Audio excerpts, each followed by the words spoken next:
안녕하십니까. 오늘은 여러분들이 많이 질문을 해주셨던 데브옵스라고 하는 거에 대해서 소프트웨어 특강을 통해 가지고 데브옵스의 진실과 거짓이라는 제목으로 해서 특강을 한번 해보도록 하겠습니다.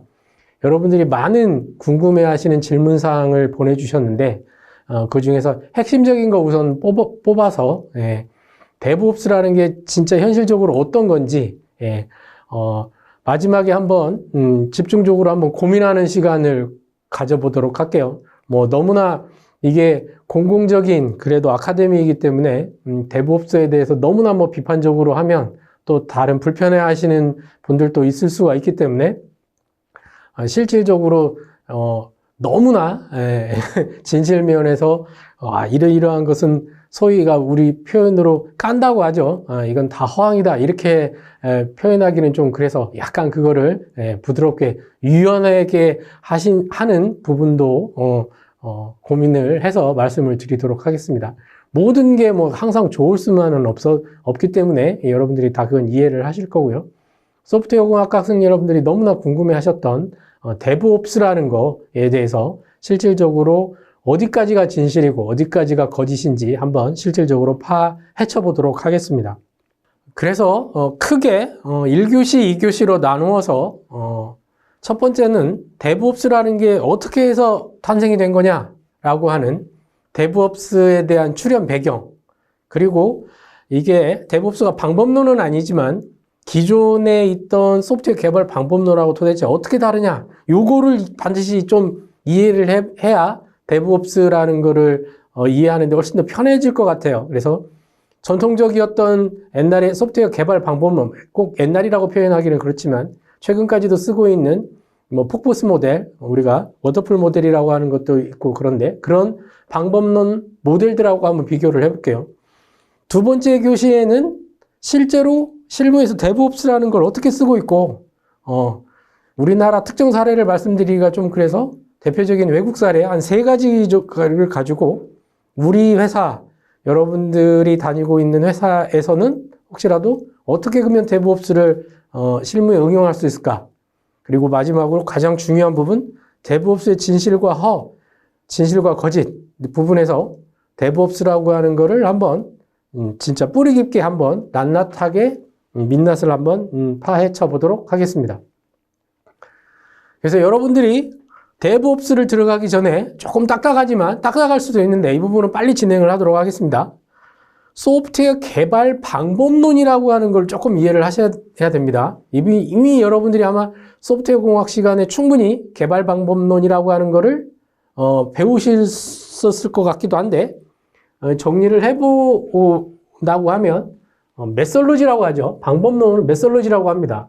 메솔로지는 반드시 3가지가 필요하죠. 절차, 방법, 도구. 그러니까 프로세스가 있어야 되고요. 어떻게 하게 되면 메서드가 있어야 되고, 그 다음에 도구가 있어야 됩니다. 이게 이제 사람, 프로세스, 업무, 이런 식으로 이제 얘기를 하게 되는데, 전통적인 소프트웨어 개발은 메솔로지라고 하는 건 이렇게 3가지를 갖고 있어야 되죠. 절차가 있느냐, 방법이 있느냐, 도구가 있느냐. 소프트웨어 공학과의 지금 개발 방법론을 얘기하는 건 아니기 때문에 빨리 좀 진행을 해볼게요. 그래서 여러분들이 구조적인 폭포스 모델처럼 구조적인 방법론이냐, 정보공학이냐, OOD, 객체지형이냐, CBD, 컴포넌스, 여러 웹 프로그래밍 해보셨던 분들은 CBD 많이 알고 계시죠? 이것도 순 거짓이다라고 쓸데없다라고 하는 실무도 있고요. 그 이전에 AOP라고 들어보셨나요? Aspect of Programming, 관점 지향행, 스프링 프레임워크 이런 데서 사실은 많이 지원을 했던 AOP, 이것도 이제 유행이 지났죠. 지금은 가장 많이 쓰고 있는 방법론이 뭐냐면, 에자일이라고 하는, 에자일 방법론. 아마 지금 모포탈, 이커머스, 앤커머스, 여러분들이 이름만 대면 아는 데들, 홈쇼핑을 비롯한 대부분이 지금 에자일 방법론입니다. 그럴 수밖에 없는 거죠. 빨리빨리 고객의 요구사항은 나오고 있고, 그거를 즉시 해결을 해야 되고, 그런데 그거를 뭐 타임 투 마켓이라고 해서 시간에 못 맞추면 아무런 의미가 없잖아요. 그러려면 그렇게 시스템이 유연해야 되고 이런 것들 때문에. 그래서 에자일 방법론이 급수가 됐어요. 예, 여러분들이 지금 데브옵스를 이해하기 전에 에자일이라고 하는 거를 이해를 해야만. 왜냐하면 데브옵스가 에자일의 하나로 들어가는 모델이기 때문에 그렇습니다. 그래서 익스트림, 극단적 프로그램, XP, 스크럼, 뭐 이거 많이 쓰고 있죠. XP, 스크럼, 그 다음에 크리스탈, 영국 중심의 DSDM, FDO, 린, 뭐 이건 지트라고 해가지고 낭비를 제거하자라는 거죠. 그 다음에 카반, 이런 것들 많이 쓰여요. 네. 에자일에 이런 게 있습니다. 뭐 외우실 필요도 없고 이런 게 있어요. 그런데 오늘 우리가 고민해 봐야 될 데브옵스라고 하는 게, 예, 방법론은 아니에요. 데브옵스가 어떤 사람은 소프트웨어 개발 방법론이라고도 얘기를 하는데 방법론이라는 거는 좀 마땅하지가 않습니다. 예. 뭐 학자들끼리 데브옵스가 방법론이라고도 얘기하는 사람들이 있지만 저는 그거보다는 방법론에는 빨리 개발하는 에자일 방법론에 속하고 그 중에서 소프트웨어 개발 프레임워크의 하나다 이렇게 보는 게 타당하죠. 프레임워크의 하나라고 보는 게 맞습니다. 방법론은 에자일 방법론에 속하는 거고요. 그러니까 데브옵스를 별도의 우리가 흔히 말하는 에자일 방법론을 넘어선 그 다음에 또 방법론이다 이렇게 얘기하시는 분들도 있는데 그거보다는 방법론은 에자일에 속하고 그 중에서 조금 더 발전된 프레임워크다 볼 수 있는 거죠. 그래서 클라우드 환경에 최적화된 키워드가 클라우드죠. 클라우드. 데브옵스 하면 클라우드가 안 반드시 나와야 되니까. 그래서 클라우드 환경에 최적화된 방법론은 에자일 방법론에 들어가는 것 중에 하나가 바로 데브옵스다. 일단 이 부분을 좀 기억을 하셨으면 좋겠습니다. 여러분들이 데브옵스를 이해하려면 조금 빡빡할 수는 있는데 에자일 방법론을 이해를 해야 돼요. 뒤에 설명을 드리겠지만 결국 에자일 방법론하고 같이 합쳐질 수밖에 없기 때문에 데브옵스를 이해하는데 핵심이 돼야 됩니다. 그러면 2001년도에 에자일 선언문이라는 게 나와요. 프로그래머 집단 중에서 유명 프로그램들이 모여서 하나의 선언문을 발표를 합니다. 4가지를 발표를 해요. 절차와 도구보다는 개인의 커뮤니케이션을 더 하자. 문서 작업보다는 실제 작동하는 소프트웨어에 중점을 주자. 컨트랙, 계약의 협상보다는 고객과의 협력을 우선시하자. 계획에 따르기보다는 실제 변화에 대응하는 걸 가치 있게 하자. 여러분들 실무에 나가보면 실제 왼쪽이 훨씬 더 중요하죠. PM들 대부분 문서 작업하고 고객들하고 컨트랙 계약하죠. 이번에 몇만 쓰니까 몇만 빼야 된다, 넣어야 된다, 뭐 이런 거 하시잖아요. 그렇죠? 그래서 사실은 왼쪽에 있는 것보다 오른쪽에 있는 게 더 높은 가치를 준다. 왼쪽에 있는 걸 무시하는 건 아니지만 그래서 이쪽이 키워드가 됩니다. 이쪽이. 데브옵스를 이해하려면 에자일을 이해해야 되는데 에자일 키가 되죠. 상호작용을 더 중시한다. 실제 작동하는 소프트웨어. 그래서 여러분들 실무 조직에 어떤 조직이 있습니까? SI 조직이 있고요. SM 조직이 있고요. 프로그램 개발자분들은 다 이해하시죠? 시스템 인터그레이션, 시스템 매니지먼트. 이 개발팀, 여기 운영팀. 개발팀은 고객으로 RFP 받아가지고 프로젝트 나가는 팀이죠. 새로운 신기술들 가지고 계속 프로그램 개발하고요. 피 터지게 싸웁니다. 두 팀에서. 그렇죠? 프로그램을 이딴 식으로 개발해갖고 우리가 유지보수를 못하겠다. 메인터넌스. 운영 입장에서는 새로운 신기술 뭐 이런 거 돈케어예요. 장이 안 나면 장땡입니다. 그렇죠? 이쪽에서는 고객이 막 주구장창 요구사항 막 하늘에 있는 별도 다 따달라고 요구사항을 냅니다. 그렇죠? 그럼 막 이거 다 해야 된다고 영업이 가서 무조건 다 된다고 다 얘기를 합니다. 그렇죠? 영업은 따와야 되니까. 이제 실제 받아놓고 이제 막 개발을 합니다. 막. 이제 프로젝트 어떻게든 고객한테 빌어갖고 검수받고 넘겨주고 가면 끝이죠. 피 터지게 싸움하는 거죠. 이런 상황들이 이제 실제로는 벌어지는 거예요. 그러다 보니 프로그래머끼리 반성의 시간을 가진 거죠. 에자일이라는 선언문이 나왔습니다. 자, 이거를 이해하는 핵심이 되는 거고 그 다음에 익스트림 프로그래밍이라고 하는 거에서, 죄송합니다. 익스트림 프로그램에서 XP라는 게 나왔어요. 여기에서도 갑자기 우리 쪽 소프트웨어 개발하고는 상당히 동떨어진 이런 얘기를 합니다. 4대 밸류, 가치라는 걸 얘기하면서 의사소통을 잘하자, 심플히 하자, 피드백을 주자, 자신감을 갖자. 약간 인문학적인 요소가 들어가죠. 이거를 딱 내걸었어. 이렇게 된 데에는 다 이제 이유가 있는 거지. 하다 보니까 문제점들이 프로그램을 하다 보니까 많으니까. 이거보다 더 중요한 거는 XP. XP도 에자일 방법론의 대표적인 프로그램입니다. 프로그램 방법이 하나예요. 12가지 원리라는 걸 만들어 봐요. 실제 여러분들 실무에서 어떤지 한번 보세요. 페어 프로그램을 하래요. 2명씩. 혼자만 하지 말고. 실제 이런 조직이 있습니까? 거의 없을걸요. 프로그램을 하면 뒤에서 쳐다보라는 거예요. 뒤에서. 앞에 놈이 코딩 잘하고 있는지 안 있는지, 함수 펑션 잘 쓰고 있는지, 표준화는 지켰는지 이런 거 보라는 거예요. 말이 안 되는, 실질적으로는 조금 그렇습니다. 소스 코드 산출물이 자기 거가 아니라 공동 소유라는 거예요. 실질적으로 좀 이해하기 어려운 부분들이 많습니다. 자, 3번 중요합니다. DevOps를 이해하려면 요거를 반드시 좀 이해를 해야 되죠.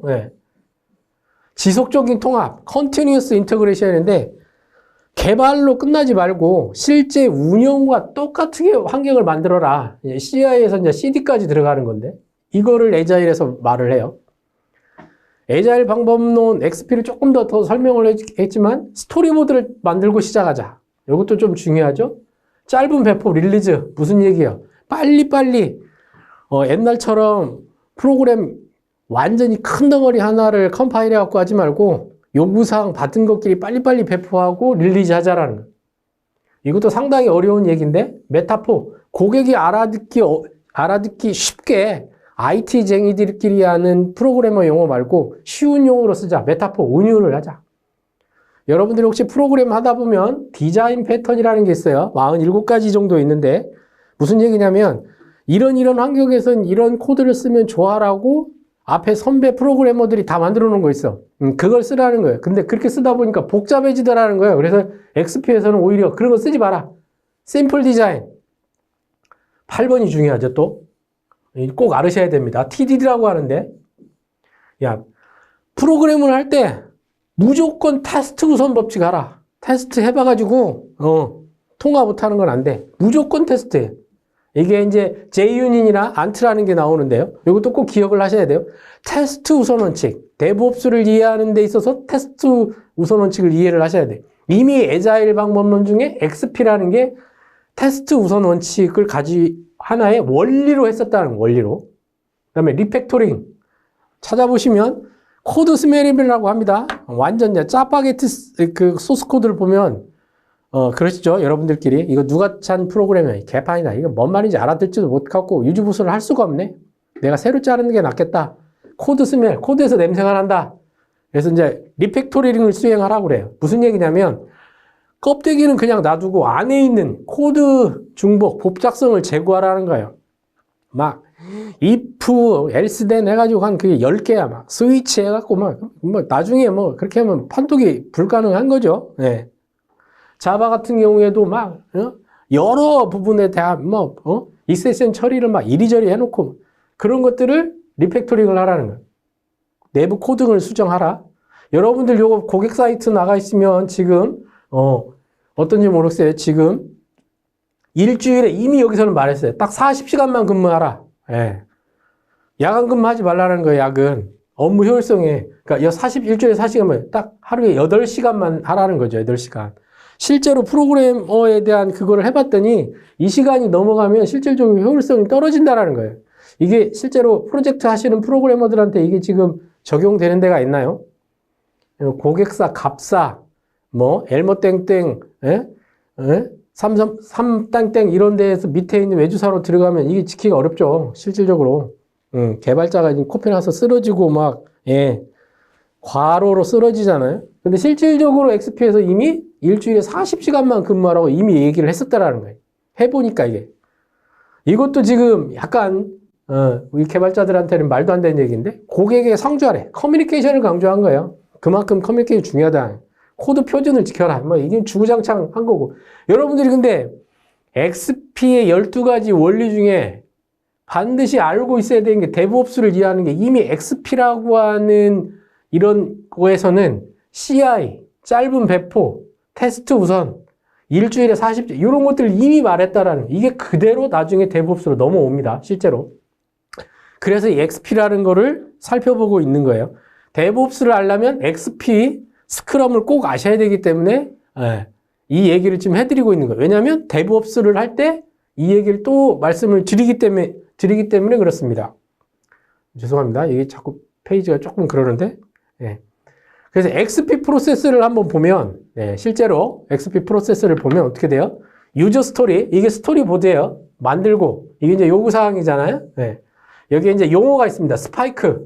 이게 이제 스파이크가 전체 할 일에 대한 요구사항 리스트예요.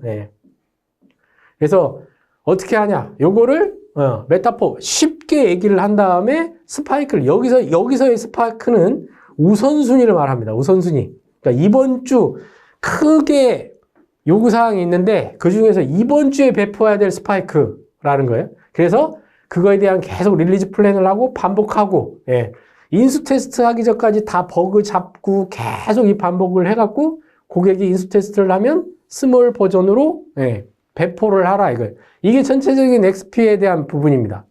계속 이터레이션. 보통 2 내지 4주. 근데 뭐 반복, 보통은 이제 2주가 돼요. 이거를 하라라는 거거든요. 이런 부분들에 대한 XP 프로그램 방법론입니다. 여기에서 12가지 원리가 이미 나와 있다. 그게 DevOps 사상에 그대로 반영이 됩니다. 다음, 스크럼 프로세스를 한번 볼게요. 스크럼. 이게 스크럼은 진짜 지금 이커머스, 엠커머스, 그 다음에 일부 스타트업, 기업 정말 많이 쓰고 있어요. 우리나라에서도. 이미 지금 개발자분들, 듣고 있는 소프트웨어학 학생 여러분들 중에서도 이미 이거를 하고 있는 게 있을 거예요. 간단하게 설명을 드릴게요. 우리가 프로젝트 SI 해보신 분들은 아시겠지만 PM, 프로젝트 매니저라고 하는 사람이 있고 다 정해주죠. 그래서 WMS 만들어가지고 다 합의받고 이렇게 진행을 하잖아요. 자, 여기서는 PM이라는 용어를 쓰지 않아요. 스크럼 마스터라는 게 있습니다. 스크럼 마스터. 그 다음에 실질적으로 이번 프로젝트를 하는 게 프로덕트 오너라고 불러요. 이름 중요하죠. 프로덕트 오너. 그 다음에 그런 스크럼 팀이 있고 스크럼 마스터. 이렇게 세 개가 하나의 팀으로 움직이게 됩니다. 그러니까 프로덕트 오너가 PM 역할을 하는 거고요. 이 사람이 실제 이번에 해야 될 무슨 프로젝트에 뭐를 만들어. 자, 이번에 우리가 이벤트를 해. 엠커머스를 통해서 이번에 5월달 가정의 날 특별 이벤트를 하기로 했어. 그래서 지금 행사 엄청 때려야 돼. 막 프로모션 엄청나게 거는 프로그램을 합니다. 프로젝트를 만들어요. 그럴 때 우리가 프로덕트 백로그라는 요구를 쓰는데 무슨 얘기냐면 이게 전체 요구사항이에요. 5월달 행사 특집으로 가져야 될 마케팅 팀에서 요청한 전체에 이렇게 개발해달라고. 자, 이런 거를 할 테니 2만 원을 구매한 고객은 3천 원짜리 쿠폰을 줄 거고 5만 원 이상 구매한 거는 1만 원 쿠폰을 줄 거고 전체 요구사항이 다 나와. 마케팅 5월달 행사 날일 거. 근데 그 중에 5월 첫째 주 행사에 나가야 될 것들을 따로 모아갖고 돌아가게 돼요. 그게 이제 이거를 이제 태스크별로 나누는데 이거를 별도로 스프린트 백로그라고 그래요. 스프린트 백로그. 그러니까 이번에 배포돼야 될 거. 이번 전체 요구사항 중에 나눠가지고 이번에 배포돼야 할 요구사항. 이거를 스프린트 백로그라고 해요. 백로그가 두 개가 있는 거죠. 프로덕트 백로그, 전체 요구사항, 그 다음에 이제 스프린트 백로그. 그래서 그것과 XP하고 동일하게 1에서 4주로 해갖고 계속 배포를 합니다. 이 용어를 이제 스프린트라고 해요. 그러니까 개발자는 죽어나는 거죠. 이번 주 배포 끝났어. 다음 주에 또 해야 돼. 나중에 두 번째 시간에서 이거에 대한 거짓과 진실과 거짓을 얘기를 해보겠지만 프로그램 입장에서는 놀지 말라는 거예요. 죽는 겁니다. 이게 지금. 현대의 발전된 스크럼이지만 개발팀 입장에서는 죽는 거예요. 금방 이번 주 배포면 다음 주 배포 또 돌아온다고. 그렇죠? 요구사항 또 들어가고 이게 끊임없이 오는 개발자를 프로그래머를 가만 놔두지 않는다. 계속 요구사항. 실질적으로 해보면 부하가 엄청납니다. 이게. 폭포스 모델 일단 전통적인 방법은 그냥 프로그램 배포하고 끝 모아놓고 하면 됐잖아요. 이게 특강이니까 이런 말씀을 드립니다. 개발자는 미치는 거죠. 미치는 겁니다. 계속. 여기 뭐 스프린트 백로그가 실질적으로는 이번에 요구사항만 있는데 사실은 또 그렇지 않아요. 저번 주에 못했던 것까지 막 플러스 알파로 반영이 돼, 막. 네. 우리나라 와가지고 변경이 됐어요. 변형이 됐어요. 하여튼 핵심 사상은 이거예요. 또 머리 아픈 게 있습니다. 여러분 프로젝트 하면 PM 미팅이라고 하고 뭐 미팅 하잖아요. 주간 업무 뭐 월간 업무 맨날 하잖아요. 여기서는 그거보다 더 강함한 이거를 스크럼 미팅이라고 합니다. 스크럼 미팅. 근데 뭐냐면 이름이 스탠드업이잖아요. 일어서서 해. 앉아서 하면 안 돼. 조는 사람 있을까봐 전부 다 일어서서 스크럼 미팅을 합니다. 전부 다. 하루에 15분, 네. 전부 일어서서 하는, 네. 북한 용어로 자아 반성을 하는 거예요. 자아 비판해야 돼. 이때 세 가지를 하죠. 어제 너 뭐 했어? 어제 한 일. 오늘 뭔 일 할 거야? 세 번째, 지금 하는 것 중에 어려운 점 뭐 있어? 내가 해결해 줄게. 프로덕트 오너, 스크럼 마스터가. 이런 거 하는 거예요. 어제 뭐 했니? 오늘 뭐 할 거니? 지금에 있는 이슈는 뭐니? 그래서 이제 이슈 메이커를 만들어요, 또. 네, 티켓으로 이슈 메이커를 또 만듭니다. 실질적으로 진도가 얼마큼 나가 있는지 번다운 차트라는 걸 만들어서 또 이걸 다 공유하죠. 또 스프린트 리스펙트라고 하고 회고라는 걸 또 해. 네. 자아 비판이 자아 비판. 그렇죠? 방법론, 애자일 방법론이 좋은데 스크럼으로 오면 실제로 이렇게 하는데요. 개발팀 입장에서는 죽어납니다. 실제로 운영을 해보시면 죽어나요. 프로그래머 분들 이 강의를 특강으로 듣는 우리 학생 여러분이 들으면 저 회사는 스크럼을 메인으로 한대. 그 회사는 웬만하면 가지 마셔야 돼요. 사실은 말하지만 좀 이따 말하지만 데브옵스 팀을 따로 만든대? 이런 데도 가면 안 돼요.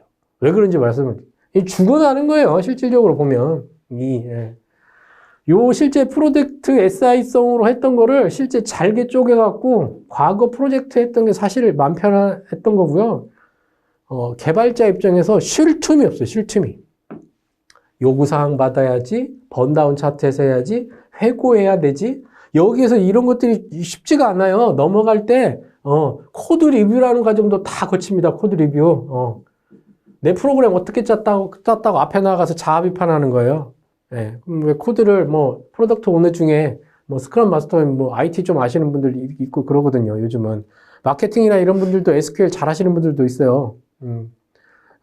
코드가 좀 그거 아닌 것 같은데 이러면 네. 빅데이터 솔루션 마케팅에서 더 잘 돌리시는 분들도 있어요. R 이런 거 있거든요. 네. R 언어라고 비주얼라이제이션으로 하는 거 걸리면 네. IT가 비판받아요. 이제 마케팅한테 웬만치 잘하지 않고서는 어렵다는 거예요. 내가 짠 코드에 대해서 반성해야 된대. 이런 프로세스를 가져야 됩니다. 그러니까 장점으로는 고객하고 커뮤니케이션을 잘하자는 게 본질이었는데 실제로는 엄청나게 힘든 과정을 거친다. 15분씩 미팅에서 어제 한 일, 오늘 이게 뭐예요? 바뀐 게 뭐겠어요? 말만 다르지. 그렇죠? 주간 업무잖아요. 주간 업무를 일간 업무로 바꾼 거지. 차라리 금요일이나 월요일에 모아갖고 주간 업무하는 게 낫지. 이거를 하루마다 데일리로 한다. 데일리. 예. 개발자가 빠져나갈 틈이 없어요. 번다운 차트 통해 갖고 개발자들이 뭐를 완성했는지 여기 또 별도로 완성 작업을 또 별도로 관리하거든요. 예. 코드 어디까지 짰고 테스트 어디까지 했고가 다 나와요. 도망갈 틈이 없습니다. 도망갈 틈이 없어요. 하여튼 개발 방법론 입장에서는 그렇게 빨리빨리 하자라고 해갖고 만들어진 선진화된 게 스크럼 프로세스다. 사실은 외국에서 도입된 게 무조건 다 좋은 건 아니거든요. 그렇죠? 어느 정도 융통성도 있고 좀 개발자를 좀 쉬워주게 하는 것도 있고 예. 창의력이 그때 좀 나오잖아요. 이렇게 하면 사실은 숨 쉴 틈이 없습니다. 여튼데 이거는 다른 특강이기 때문에 다른 쪽으로 얘기를 드렸고 사상은 고객하고 빨리빨리 커뮤니케이션 잘해서 짧게 리뷰해서 1에서 4주로 빨리빨리 해서 스프린트 백로그를 빨리 쳐내자. 그러면 나중에 이 잘못 배포됐을 때도 에러를 빨리 잡을 수 있고 장애 처리도 쉽게 할 수 있다. 이런 개념. 이 개념을 알고 있으셔야 데브옵스 이 개념이 그대로 다 들어옵니다. 데브옵스에. 예. 데브옵스 팀 만든다. 데브옵스 팀이 별도로 있다. 그런 회사는 가시면 안 돼요. 위험합니다. 네. 죽어나는 거죠. 여러분들과 저와 그거는 예. 아는 분들끼리만 약속, 절대로. 생각을 해보셔야 된다라는 거예요. 예. 그런 팀 들어가시면 연봉을 엄청 많이 받으셔야 되겠죠. 엄청 많이 받으셔야 됩니다. 네, 그래서 이제는 실질적으로 데브옵스하고 에자일을 한번 비교를 해볼게요.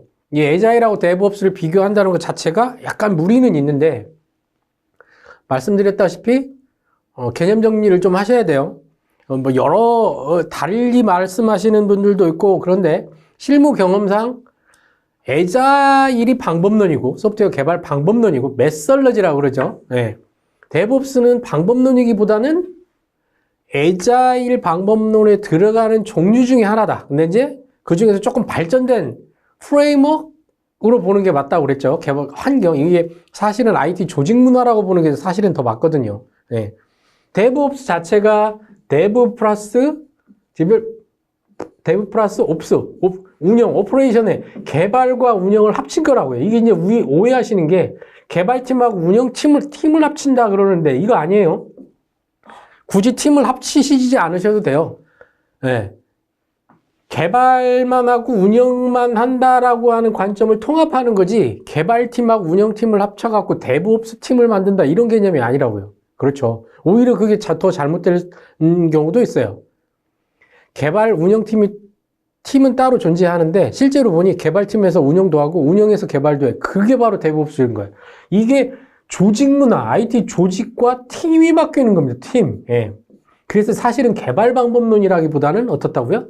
하나의 IT에 대한 조직 문화의 새로운 형태. 우리가 쉽게 말해서 새로운 패러다임 프레임워크라고 보는 게 맞아요. 방법론은 에자일 방법론에 들어간다. 왜 그러냐면 보시면 자, 고객의 요구사항이 있는데 에자일 방법론은 어때요? 왜 나왔어요? 에자일 방법론. 그러니까 경영자 입장에서는 야, IT 니네 빨리빨리 해. 무조건 쪼은다고. 그러니까 빠른 시간 내에 적은 돈으로 많은 걸 개발하고 생산성 유지지 않습니까? 네. 프로그래머 10명 있는 게 아니라 개발팀 10명 있는 게 아니라 5명으로만 줄이면 네. 100%의 우리는 비용을 줄였다라고 얘기하는 경영학만 아시는 CEO 입장에서 보면 당연히 그런 거죠. 빨리빨리 개발하라. 그래서 나온 게 에자일이에요, 사실은. IT의 생산성이라고 하지만 우리 개발팀 노는 꼴을 못 보는 거지. 그래서 나온 거예요.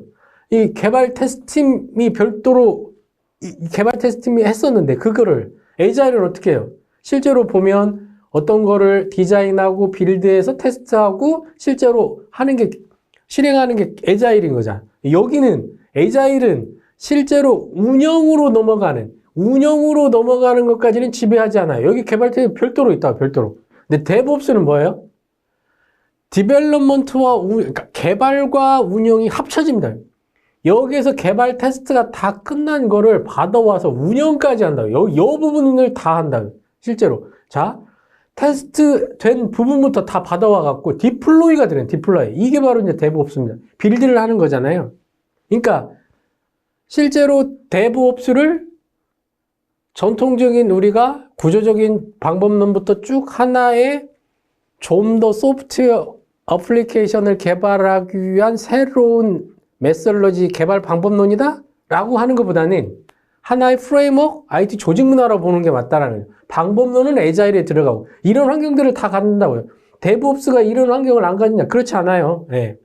뭐 C사, 이커머스 하는 C사, 뭐 그 다음에 포탈 N사 이런 데 다 보시면 사실은 에자일하고 네, 데브옵스를 다 묶어서 돌립니다. 이게 같이 혼용한다고, 혼용. 따로따로 떼는 거예요. 우리는 에자일은 안 쓰고요. 데브옵스만 써요. 우리는 데브옵스는 안 쓰고 에자일 이런 거 없다고요. 이 사상을 다 가지고 온다고요. 데브옵스가. 따라서 방법론인 에자일이라고 하는 거에 사실은 예, 데브옵스가 종속되어 있는 거죠. 들어가 있어요. 근데 조금 더 거기에서 개발로만 끝나는 게 아니라 개발과 운영을 예, 다 한다라는 관점까지 들어가는 거예요. 예, 디플로이와 빌드까지. 그래서 데브옵스인 겁니다. 이해가 되셨죠? 이 부분을 여러분들이 만약에 뭐 이런 것들에 대한 부분들이 예, 뭐 에자일하고 데브옵스가 어떻게 달라? 실제 이제 운영을 안 해보신 분들은 야 완전히 다른 방법론이야. 뭐 이렇게만 할 수도 있고 실제 그렇게 하시는 분 아니에요. 동시에 사실은 혼용돼서 쓰이는 데가 더 많습니다. 예. 방법론은 애자일이면서 그 중에서 데브옵스를 쓴 데가 훨씬 많아요. 왜냐하면 성격이 비슷하잖아요. 제가 아까 XP랑 스크럼 이런 거 다 말씀드렸잖아요. 이거를 다 사실은 데브옵스가 성격적으로 다 가져온다. 뗄 수가 없어요. 나중에 말씀드리겠지만 이 데브옵스는 이 클라우드 환경에 또 최적화됩니다. 클라우드. 네. 그거 이제 딱 궁합이 맞는 거죠. 거기에 마이크로소프트 아키텍처, MSA 뭐 이런 거하고 딱 맞았다는. 그래서 데브옵스를 아셔야 된다. 소프트웨어 공학과 학생 여러분들은. 실제로 나가시면 기업에서 실무에서 엄청 많이 쓰이고 있는 조직 형태이고 아이템이기 때문에 이런 데 가셔갖고 당황하지 않으시려면 알고 계셔야 된다는 거예요. 그래서 애자일과 데브옵스를 비교하는 부분도 이해를 하셔야 돼요. 이게 한 여담이지만 몇 년 전, 2년 전 이 기술사 시험 문제에도 나왔어요. 애자일과 데브옵스를 비교하라. 이런 거는 누가 낼까요? 사실은 교수님들보다는 그런 시험은 실제로 실무를 해봤던 기술사분들이 이제 이런 걸 내겠죠. 프로그램을 하셨던 분들 해보니까 비슷비슷하지만 다르거든요. 여기서 이제 답안지를 쓸 때 이제 운영 경험이 나가는 거예요. 완전히 다르고 뭐 개발 방법론이고 만약에 이제 뭐 했다 그러면 실제로 애자일하고 데브옵스를 운영하셨던 기술사님들 이제 답을 딱딱 듣는 거지. 이놈 봐라. 안 해봤는데 뭐 하는 것처럼 보이네. 이제 이럴 수 있다. 여러분들 실무에 가보시면 어떻다. 애자일이라고 하는 소프트웨어 개발 방법을 반드시 알아야 된다. 왜? 그거에서 개념은 다 따왔다. 그런데 데브옵스는 결국 거기에 있는 방법에다가 운영을 통합하는 것까지 들어간다. 대부분 혼용해서 사용을 하더라. 합쳐서. 그래서 이 두 가지를 비교하실 줄 알아야 된다.